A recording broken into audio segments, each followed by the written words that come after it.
Hello दोस्तों, आपको हमारी YouTube चैनल पर स्वागत है। आज हम सुनाने वाले हैं मुंशी प्रेमचंद की कहानी दो भाई। प्रातःकाल सूर्य की सुहावनी सुनहरी धूप में कलावती दोनों बेटों को जांघों पर बैठा दूध और रोटी खिलाती। केदार बड़ा था, माधव छोटा। दोनों मुंह में कौर लिए कई पग उछल कूद कर फिर जांघों पर आ बैठते और अपनी तोतली बोली में इस प्रार्थना की रट लगाते थे, जिसमें एक पुराने सहृदय कवि ने किसी जाड़े के सताए हुए बालक के हृदयोगार को प्रकट किया है। देव देव घाम करो तुम्हारे बालक को लगता जाड़। माँ उन्हें चुमकार कर बुलाती और बड़े बड़े कौर खिलाती। उसके हृदय में प्रेम की उमंग थी और नेत्रों में गर्व की झलक। दोनों भाई बड़े हुए, साथ साथ गले में बाहें डाले खेलते थे। केदार की बुद्धि चुस्त थी, माधव का शरीर। दोनों में इतना स्नेह था कि साथ साथ पाठशाला जाते, साथ साथ खाते और साथ ही साथ रहते थे। दोनों भाइयों का ब्याह हुआ। केदार की वधू चंपा अमित भाषिणी और चंचला थी। माधव की वधू श्यामा सांवली सलोनी, रूपराशि की खान थी। बड़ी ही मृदुभाषिणी, बड़ी ही सुशीला और शांत स्वभावा थी। केदार चंपा पर मोहे और माधव श्यामा पर रीझे, परंतु कलावती का मन किसी से न मिला। वह दोनों से प्रसन्न और दोनों से अप्रसन्न थी। उसकी शिक्षा दीक्षा का बहुत अंश इस व्यर्थ के प्रयत्न में व्यय होता था कि चंपा अपनी कार्यकुशलता का एक भाग श्यामा के शांत स्वभाव से बदल ले। दोनों भाई संतानवान हुए। हरा भरा वृक्ष खूब फैला और फलों से लद गया। कुत्सित वृक्ष में केवल एक फल दृष्टिगोचर हुआ, वह भी कुछ पीला सा मुरझाया हुआ, किंतु दोनों अप्रसन्न थे। माधव को धन संपत्ति की लालसा थी और केदार को संतान की अभिलाषा। भाग्य की इस कूटनीति ने शनैः शनैः द्वेष का रूप धारण किया, जो स्वाभाविक था। श्यामा अपने लड़कों को संवारने सुधारने में लगी रहती, उसे सिर उठाने की फुर्सत नहीं मिलती थी। बेचारी चंपा को चूल्हे में जलना और चक्की में पिसना पड़ता। यह अनीति कभी कभी कटु शब्दों में निकल जाती। श्यामा सुनती, कुर्ती और चुपचाप सह लेती, परंतु उसकी यह सहनशीलता चंपा के क्रोध को शांत करने के बदले और बढ़ाती। यहाँ तक कि प्याला लबालब भर गया। हिरन भागने की राह न पाकर शिकारी की तरफ लपका। चंपा और श्यामा समकोण बनाने वाली रेखाओं की भांति अलग हो गईं। उस दिन एक ही घर में दो चूल्हे जले, परंतु भाइयों ने दाने की सूरत न देखी और कलावती सारे दिन रोती रही। कई वर्ष बीत गए। दोनों भाई जो किसी समय एक ही पालथी पर बैठते थे, एक ही थाली में खाते थे और एक ही छाती से दूध पीते थे, उन्हें अब एक घर में, एक गांव में रहना कठिन हो गया। परंतु कुल की साख में बट्टा न लगे, इसलिए ईर्ष्या और द्वेष की धधकी हुई आग को राख के नीचे दबाने की व्यर्थ चेष्टा की जाती थी। उन लोगों में अब भ्रातृ स्नेह न था, केवल भाई के नाम की लाज थी। माँ भी जीवित थी, पर दोनों बेटों का वैमनस्य देखकर आंसू बहाया करती। हृदय में प्रेम था, पर नेत्रों में अभिमान न था। कुसुम वही था, परंतु वह छटा न थी। दोनों भाई जब लड़के थे, तब एक को रोते देख दूसरा भी रोने लगता था, तब वह नादान बेसमझ और भोले थे। आज एक को रोते हुए देख दूसरा हंसता और तालियां बजाता। अब वह समझदार और बुद्धिमान हो गए थे। जब उन्हें अपने पराये की पहचान न थी, उस समय यदि कोई छेड़ने के लिए एक को अपने साथ ले जाने की धमकी देता, तो दूसरा जमीन पर लौट जाता और उस आदमी का कुर्ता पकड़ लेता। अब यदि एक भाई को मृत्यु भी धमकाती तो दूसरे के नेत्रों में आंसू न आते। अब उन्हें अपने पराये की पहचान हो गई थी। बेचारे माधव की दशा शोचनीय थी। खर्च अधिक था और आमदनी कम। उस पर कुल मर्यादा का निर्वाह। हृदय चाहे रोए, पर होंठ हंसते रहें। हृदय चाहे मलिन हो, पर कपड़े मैले न हों। 4 पुत्र थे, 4 पुत्रियां और आवश्यक वस्तुएं मोतियों के मोल। कुछ पाइयों की जमींदारी कहाँ तक संभालती।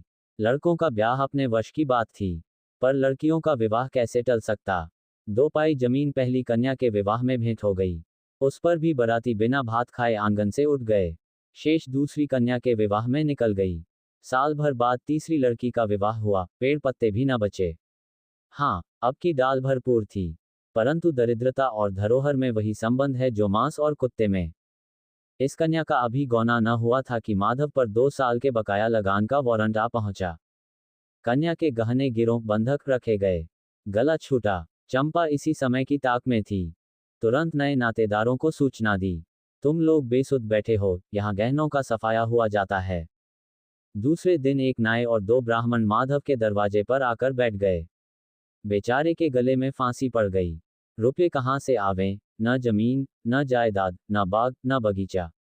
रहा विश्वास, वह कभी का उठ चुका था। अब यदि कोई संपत्ति थी, तो केवल वही 2 कोठरियां, जिसमें उसने अपनी सारी आयु बिताई थी, और उनका कोई ग्राहक न था। विलंब से नाक कटी जाती थी।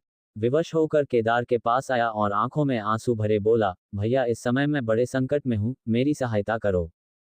केदार ने उत्तर दिया, मधु, आजकल मैं भी तंग हो रहा हूं, तुमसे सच कहता हूं। चंपा अधिकारपूर्ण स्वर से बोली, अरे तो क्या इनके लिए भी तंग हो रहे हैं? अलग भोजन करने से क्या इज्जत अलग हो जाएगी?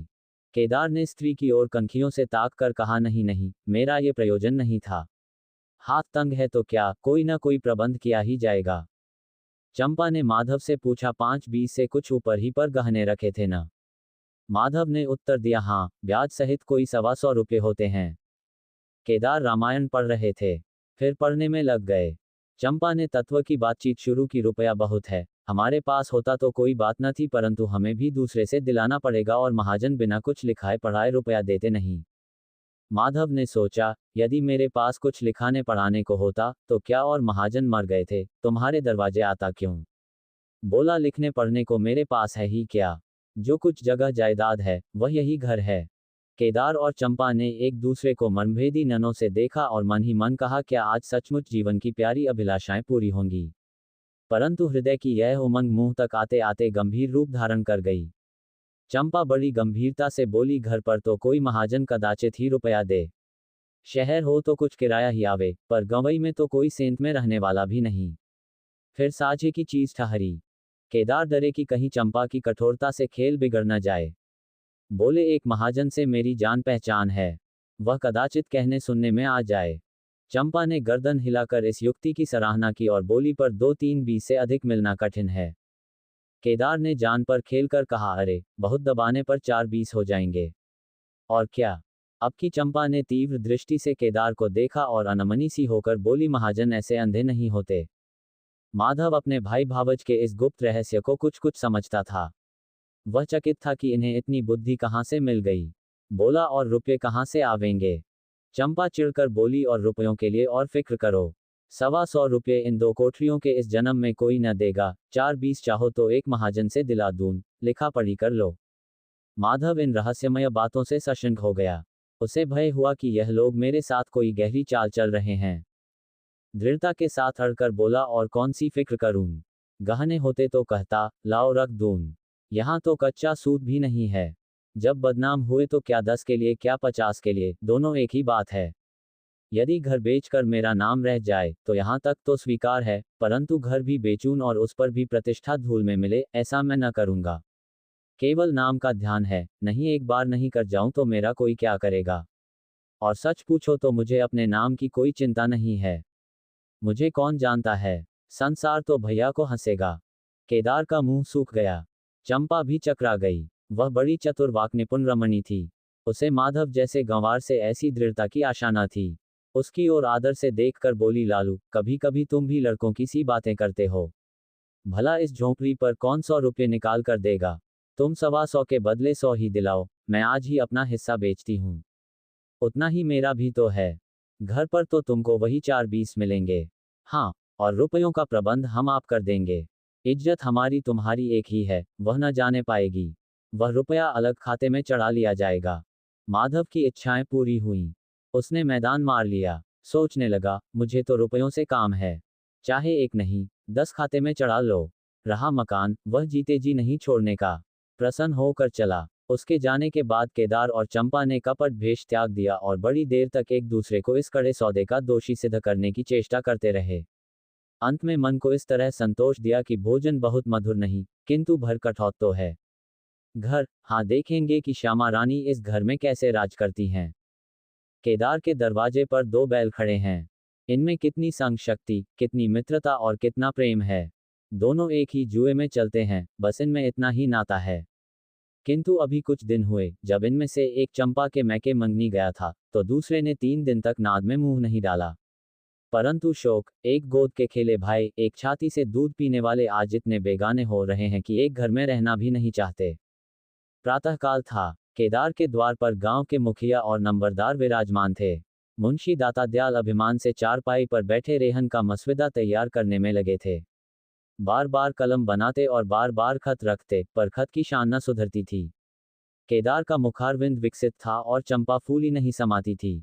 माधव कुम्हलाया और मलान था। मुखिया ने कहा, भय ऐसा हित, न भय ऐसा शत्रु।